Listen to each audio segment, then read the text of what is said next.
Basilica of Santa Croce in Jerusalem ആണ് എൻ്റെ മുന്നിൽ ഇപ്പോൾ.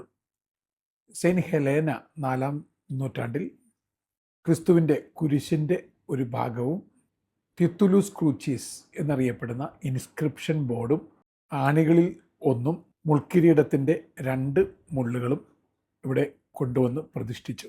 നമ്മളിപ്പോൾ ഈ അമൂല്യമായിട്ടുള്ള തിരുശേഷിപ്പുകളുടെ മുന്നിലാണ്.